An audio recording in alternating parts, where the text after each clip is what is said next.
Isang magandang hapon po, magagabi na rin po sa bawat isa.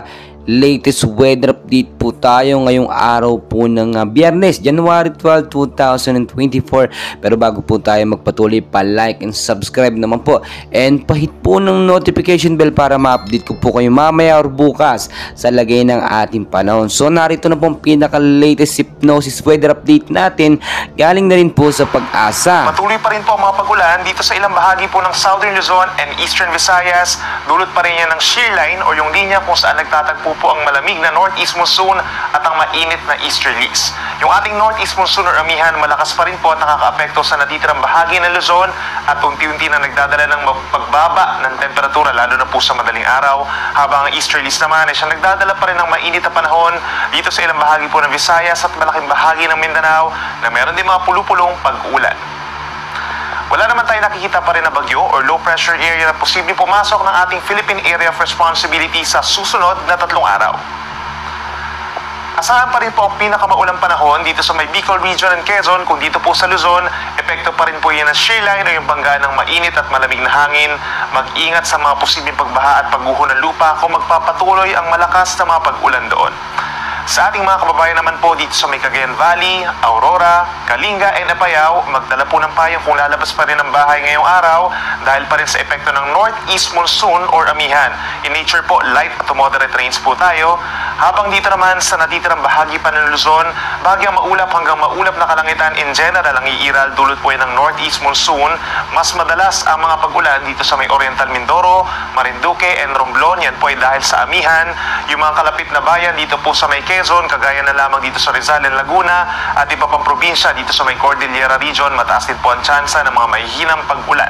In terms of temperature, kung dito sa Metro Manila, bumababa na po, lalo na sa madaling araw. Possible ngayong araw hanggang 22 degrees Celsius na minimum temperature, habang sa Baguio naman, posibleng bumaba into 13 degrees Celsius. Maaaring mas mababa pa dun sa ibang lugar dito sa may Benguet at dito rin sa may Ifugao and Mountain Province. Sa ating mga kababayan po dito sa Visayas, pinaka-uulan na yung dulot ng shear line ay ang Eastern Visayas na po, no? Itong buong Eastern Visayas, asahan yung minsan malalakas sa mga pagulan at mga thunderstorms na maaaring magdulot ng mga pagbaha at pagguho ng lupa. Magantabay po sa ipapalabas natin na advisories and heavy rainfall warnings.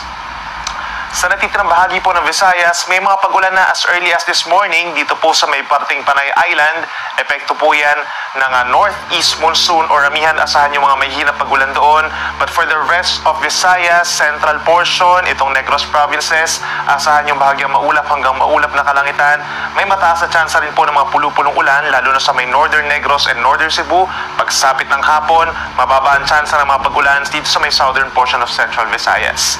Sa ating mga kababayan po sa Mindanao, halos katulad pa rin po ng weather conditions as yesterday ang iiral, bahagyang maulap at misang maaraw naman ang kalangitan.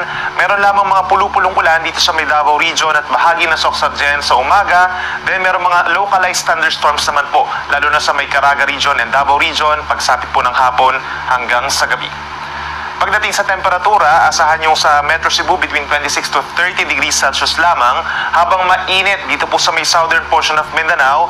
Please take note po sa may Davao hanggang 33 degrees Celsius, habang sa Zamboanga City hanggang 35 degrees Celsius. So stay hydrated po at magdala rin ng payong pananggalang naman sa init.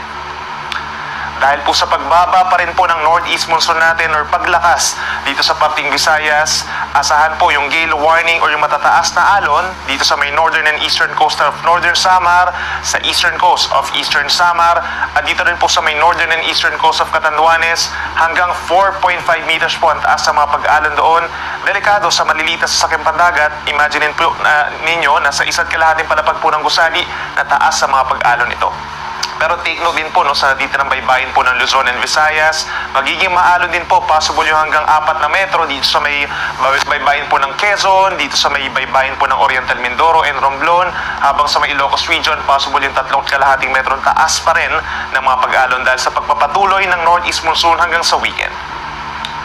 Sa malaking bahagi ng Luzon, in the coming days, asahan pa rin pong epekto ng northeast monsoon or amihan. So yung ating shear line dito sa may Bicol region, posibleng bumaba dito sa may Visayas. So ibig sabihin ng Bicol region, pagsapit po ng Linggo at Lunes, ay mag-i-improve naman yung weather doon. But for the entire Luzon, in general po, bahagyang maulap hanggang maulap na kalangitan ng iral na sasamahan ng mahina pag-ulan kung dito sa may eastern side, yung mga facing the Pacific Ocean, at meron lamang pulupulong mahinang ulan for the rest of Luzon. So kung dito sa Metro Manila, tatlong sunod-sunod na araw na bahagyang maulap hanggang maulap na kalangitan and minsan mababa yung chance lamang ng pag-ulan. Bagay dito sa Baguio City, magiging maaraw ang umaga, ideal po sa ating pamamasyal at mababa rin ang chance ng mga pag-ulan. Dito sa Legazpi City in particular, sa may southern portion of Bicol, maulan pa rin bukas. Mag-i-improve ang panahon pagsapit ng Linggo at magpapatuloy hanggang sa Lunes.